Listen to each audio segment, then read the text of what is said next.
एक बार की बात है। गौतम बुद्ध अपने शिष्यों को जिंदगी से जुड़ी अच्छी बुरी चीजों का ज्ञान दे रहे थे।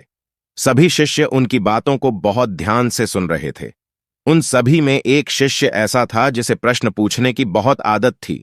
वो उठकर गौतम बुद्ध के पास गया और उनसे बोला, आप हमें जिंदगी के बारे में जो कुछ सिखा रहे हैं उस सब का क्या फायदा? क्योंकि हम में से बहुत से बच्चों को यह भी नहीं पता कि हमारे जीवन का मूल्य क्या है और ये जीवन हमारे लिए कितना कीमती है। पहले आप हमें यह बताइए कि इस जीवन का मूल्य क्या है। अपने शिष्य की बात सुनकर गौतम बुद्ध अपने कक्ष में गए और एक चमकता हुआ पत्थर का टुकड़ा लेकर आए। वो टुकड़ा उन्होंने अपने शिष्य को दिया और बोले, मैं तुम्हें इस जीवन का मूल्य तब बताऊंगा जब तुम इस पत्थर का सही मूल्य पता लगाकर आओगे। साथ ही यह ध्यान रखना कि तुम्हें यह पत्थर का टुकड़ा किसी को बेचना नहीं है। गौतम बुद्ध की बात मानकर वो शिष्य बाजार की तरफ चला गया। बाजार में सबसे पहले उसकी नजर एक फल बेचने वाले पर पड़ी और उसने वो पत्थर उस फल वाले को दिखाया और बोला, इस पत्थर के बदले आप मुझे कितने फल दे सकते हो? फल वाला बोला, यह पत्थर कुछ खास तो नहीं है, लेकिन फिर भी इसके बदले में तुम्हें 10 केले दे सकता हूं। वो शिष्य उस पत्थर को लेकर आगे चला गया। फिर उसे एक सब्जी वाला मिला। शिष्य ने उस सब्जी वाले से उस पत्थर की कीमत पूछी। सब्जी वाले ने उस पत्थर को ध्यान से देखा और बोला, इस पत्थर की कीमत के बदले में तुम्हें ज्यादा से ज्यादा एक बोरी भरकर सब्जियां दे सकता हूं। इसके बाद वो शिष्य उस पत्थर को लेकर एक सोने के व्यापारी के पास गया। उस पत्थर की टुकड़े की चमक देखते ही उस सुनार ने उसकी कीमत 100 सोने के सिक्के लगाई। शिष्य ने वो टुकड़ा बेचने से मना किया तो वो सुनार उसके बदले 200 सोने के सिक्के देने को भी राजी हो गया, लेकिन शिष्य ने वो पत्थर नहीं बेचा। इसके बाद वो शिष्य एक हीरों के व्यापारी के पास गया और उनके सामने उसने वो पत्थर के टुकड़े को रख दिया।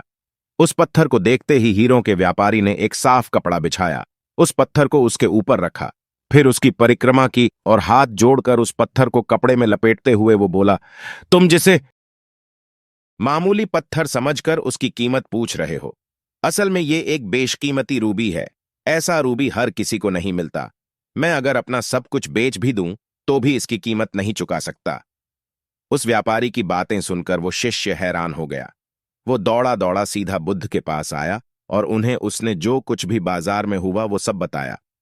उसकी अचरज भरी बातें सुनकर गौतम बुद्ध बोले, तुम्हारे सवाल का जवाब इस रूबी की कीमत में ही छिपा है।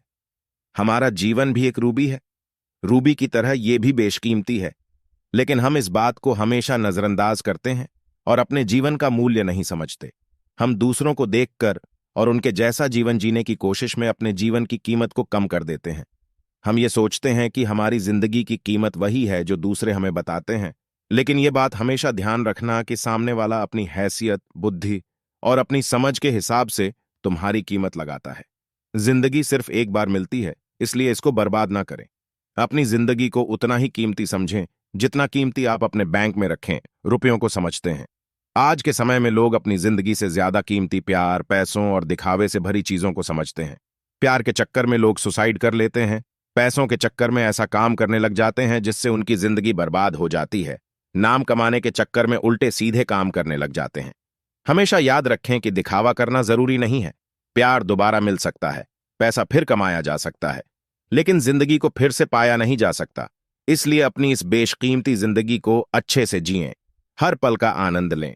कभी ये ना सोचें कि आप इस दुनिया में किसी काम के नहीं हैं, ना कभी ये सोचें कि आपकी जिंदगी व्यर्थ है। आपके होने या ना होने से कुछ फर्क नहीं पड़ता। जब भी ऐसे नेगेटिव विचार आपके मन में आए तो खुद को बस ये याद दिलाएं कि जीवन एक रूबी है और ये बेशकीमती है।